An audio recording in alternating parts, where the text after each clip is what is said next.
وہ دوائی کے لیے پیسے نہیں دے رہا ہے، لیکن وہ حج کرنے کے لیے، طواف کرنے کے لیے سعودی عرب ہو جاتا ہے، بابا بیت اللہ کے طواف کرتا ہے اور حاجی کا لقب آ جاتا ہے۔ لیکن اس حدیث کو قرآن کو پڑھنے کی ضرورت ہے۔ اگر ماں باپ ناراض ہے تو 70 سال کی عبادت کو برباد، اور اس ماں باپ کی دل دکھا کر اور دنیا میں رہتے ہوئے اپنے حرام کی کمائی کو کھا کر، اس مظلوموں کو دبا کر، غریبوں کو حق لوٹ کر وہ حج کرنے کے لیے چلا جاتا، وہاں جا کے طواف کرتا ہے، احرام باندھتا ہے، اور ان کے خیال میں ایسا آتا ہے کہ میرا سارا گناہ معاف ہے۔ یقیناً اللہ تبارک و تعالیٰ کا وعدہ ہے کہ جو حاجی سچا ہوگا، جو پکا ہوگا، ایمان والا ہوگا، اچھا انسان ہوگا، جب وہ حج کرنے کے لیے جائے گا یہ سارے چیز کو مٹا کے جائے گا۔ کسی سے اس کی دشمنی نہیں رہے گی، کسی سے وہ رشوت نہیں لے گا، کسی کے حق کے خلاف نہیں کرے گا، کسی مظلوم کی زمین کو نہیں دبائے گا، بیٹی کو برابر حق دے گا،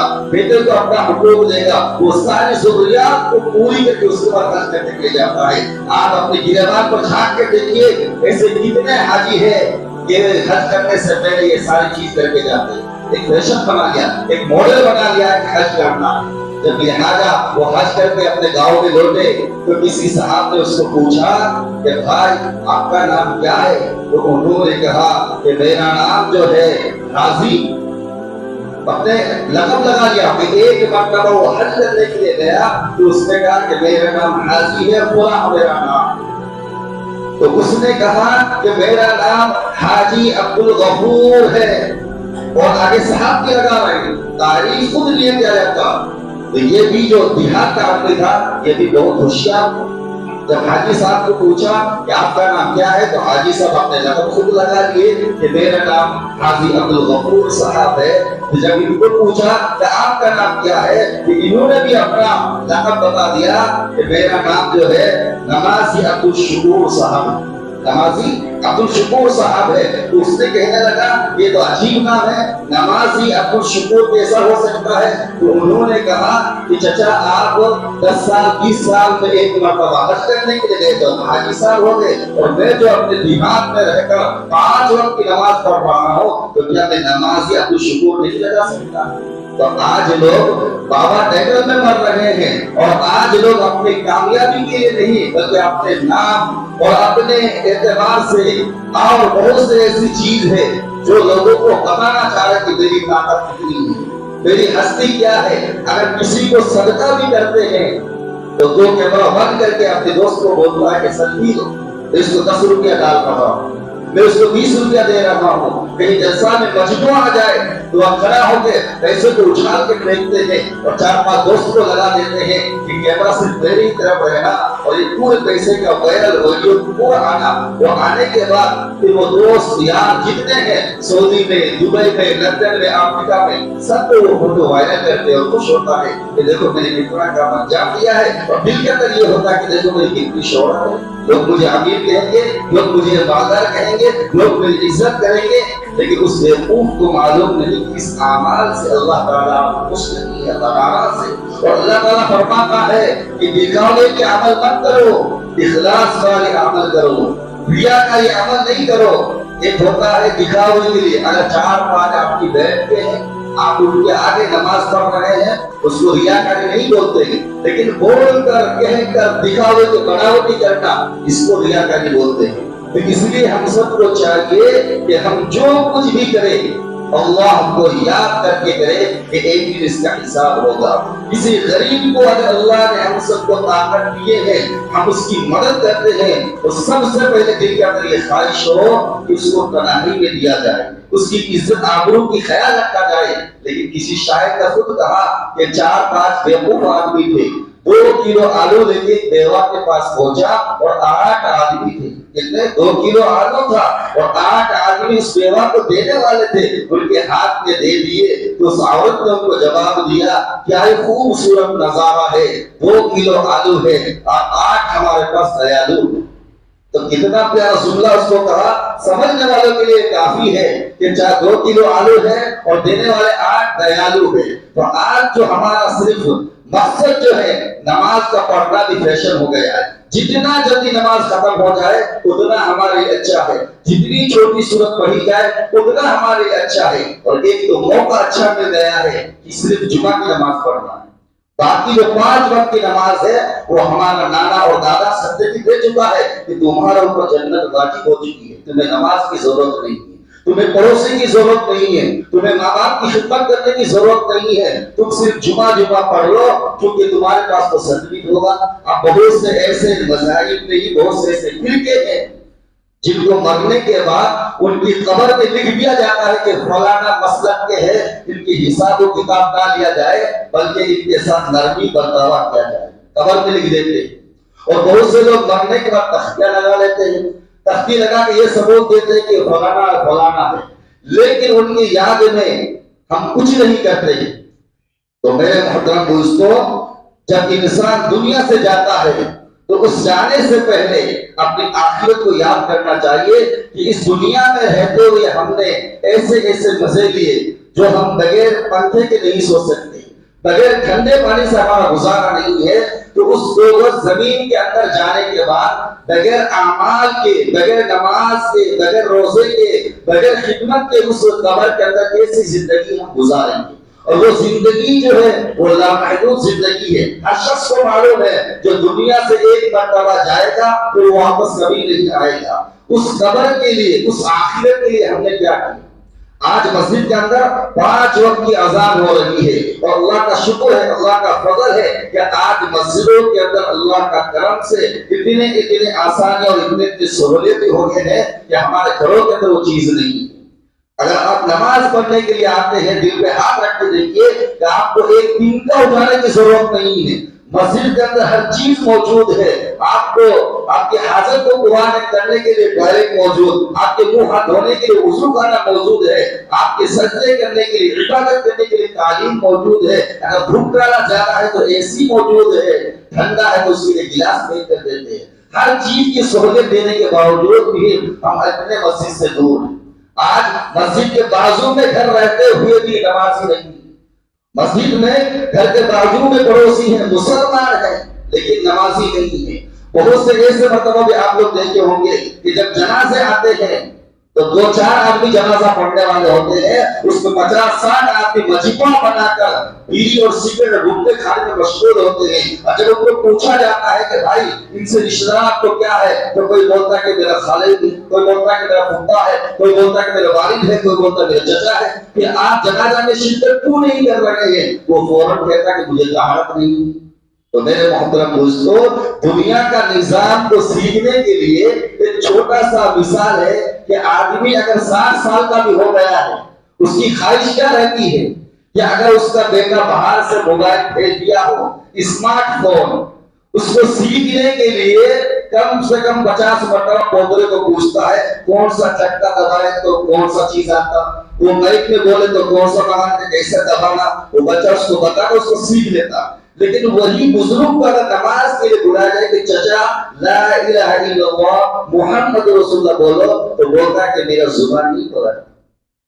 اور وہی موبائل میں گانے کو منگانے کے لیے, قوالی کو سننے کے لیے, مجرا کو سننے کے لیے مائک کا ٹھکا کو دباتا, پورا چیز بولتا ہے اور زبان پلٹ جاتا ہے. تو یہ دھوکے بازی یہ اللہ کے ساتھ نہیں ہو رہا بلکہ اپنی زندگی کے ساتھ کھلواڑ ہو رہا ہے. کسی کو ہم دھوکہ نہیں دے رہے. اگر ہم نماز نہیں پڑھیں گے تو اللہ کوئی کچھ بگاڑنے والے نہیں ہے, اللہ کے خزانے میں کچھ کمی نہیں ہے. اور اگر پوری دنیا کے اندر سب لوگ نمازی بن جائے تو اللہ کی خزانے میں بھی کمی نہیں. یہ جو ہم لوگ اعمال کر رہے ہیں, نماز کا پڑھنا اپنے فائدے کے لیے, صدقہ کرنا اپنے فائدے کے لیے, زکات دیتے ہیں اپنے فائدے کے لیے, کیونکہ قربانی جو ہم دیتے ہیں اس کا مسئلہ بھی ہے کہ قربانی بھی جو ہم دیتے ہیں ایک موٹی مثال کہ اس جانور کو ذبح کرنے کے بعد اللہ تعالیٰ کو ہم نے کیا دیا, ہر چیز تو ہم اس کی ضرورت پہ استعمال ہم خود کر رہے ہیں. گوشت ہم کھا رہے ہیں, کوفتہ ہم کھا رہے ہیں, کباب ہم کھا رہے ہیں, اور فریج بدوا دے رہے ہیں. فریج بھی آج بدوا دے رہے ہیں کہ گوشت اتنا فریج کے اندر بھر دیتے ہیں کہ پڑوسی طرف اس کی بدبو سے۔ تو میرے محترم دوستوں، مثال دینے کا مقصد یہی ہے کہ قربانی کے جانور کو ذبح کرنے کے بعد ساری چیز اپنے استعمال پہ آتے ہیں۔ اللہ تعالیٰ کو ہم کیا دیتے ہیں؟ تو اللہ تعالیٰ صرف ہماری تقویٰ اور ہماری نیتوں کو دیکھتے ہیں۔ اسی لیے ہم جو بھی کام کریں اپنی نیت کو پہلے صحیح کریں، چھوٹا کام ہی کیوں نہ ہو۔ 10 روپے کسی غریب کو صدقہ دے رہی ہے تو دل میں اللہ کا ڈر اور خوف ہو کہ اللہ میں آپ کو راضی کرنے کے لیے اللہ آپ نے مجھے طاقت دی ہے، میں آپ کی بندے کی خدمت کر رہا ہوں۔ خدمت کی جذبات سے یہ کام کرو، تکبر اور گھمنڈ اور امیری کی وجہ سے اگر کام کرو گے تو دنیا سے بجا دیے جاؤ گے۔ اس لیے اللہ تبارک و تعالیٰ کو تکبر گھمنڈ ذرہ بھی پسند نہیں ہے۔ اللہ تعالیٰ کو سخاوت پسند ہے، اللہ تعالیٰ کو نرم مزاج والے پسند ہے، اللہ تعالیٰ کو وہ شخص پسند ہے جو تنہائی میں عبادت کرے، تنہائی میں لوگوں کی مدد کرے، راستے میں کوئی چیز پھینکی ہوئی ہو، تکلیف دینے والی چیز ہو، بغیر کسی کو بتائے ہوئے، بغیر کسی کو دکھائے وہ چیز کو ہٹا دے۔ آج ہمارے دلوں کے اندر جذبات نہیں ہے۔ اگر راستے میں کوئی چیز پڑا ہوا ہے تو ہم بازو سے ہٹ جائیں گے، اس کو چیز ہٹائیں گے، لیکن جو دوسرا آئے گا اس کو حادثہ ہو جائے گا تو ہم تالی بجاتے ہیں، خوش ہوتے ہیں کہ اس کی گاڑی پنکچر ہو گیا، میں تو دیکھ کے آیا تھا کہ پتھر گرا ہوا تھا، میں دیکھ کے آیا تھا کانٹا گرا ہوا تھا، میں نے نہیں ہٹایا کیونکہ اس کو ایکسیڈنٹ ہونا ہے۔ آج ہماری یہ فکر ہے، یہ ہماری سوچ ہے، تو انشاءاللہ ہماری سوچ کو بدلنا ہوگا، اپنے آپ کو بدلنا ہوگا۔ اس لیے اللہ تعالیٰ بھی اور شاعر بھی کہتے ہیں اور نبی کا فرمان بھی ہے کہ کچھ اگر پانا ہے تو کچھ کرنا ہے۔ اپنی زندگی کو اگر بدلنا ہو، یہ حالات نہیں بدلے کہ جب تک ہم خود اپنے کو نہیں بدلیں گے۔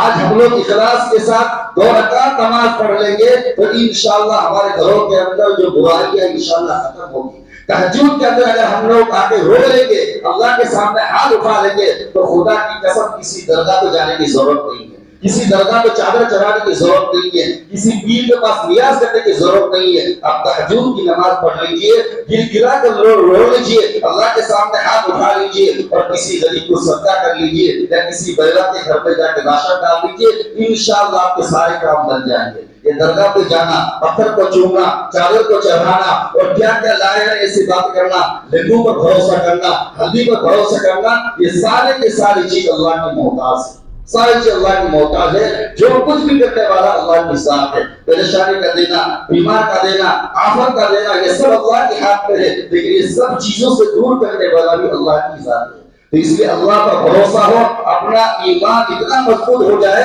کہ دنیا میں کچھ بھی میرے گھر کے اندر آفت آ جائے، انشاءاللہ نماز کے ذریعے سے، روزے کے ذریعے سے، صدقے کے ذریعے سے ٹالیں گے، اللہ سے روئیں گے، اللہ کو منائیں گے، اللہ کو راضی کر لیں گے، لیکن کسی غیر کی چوکھٹ میں نہیں جائیں گے، کسی غیر اللہ کے سامنے سر نہیں جھکائیں گے، کسی غیر کے نام سے کوئی بکرا نہیں ڈالیں گے، کسی غیر کے سامنے چادر نہیں چڑھائیں گے۔ جو کچھ بھی کرنا ہے اللہ کے سامنے مانگ کر دکھائیں گے، اللہ کو راضی کر کے دکھائیں گے۔ ایک چھوٹا بچہ جب روتا ہے، بل بلاتا ہے تو ماں سمجھ جاتی اس کو بھوک لگی ہے۔ جب اللہ کا بندہ اللہ کے یاد کر کے روئے گا، اپنے گناہوں پر شرمندہ ہوگا، اپنے گناہوں پر ندامت کرے گا اور اپنے آپ کو اللہ کے حوالے کر دے گے اور اللہ سے روئے گا تو اللہ کو غفور رحیم ہے، رحم کر دے گا، آخرت کا معاملہ فرما دے گا اور دنیا کی زندگی بھی آسان ہو جائے گی، آخرت کی زندگی بھی آسان ہو جائے گا۔ اس لیے اللہ سے دعا ہے کہ اللہ تبارک و تعالی ہم سب کو کہیں سنی باتوں پر عمل کرنے کی توفیق نصیب عطا فرمائے۔ اور آج ہماری جو مسجدیں ہیں، مقامی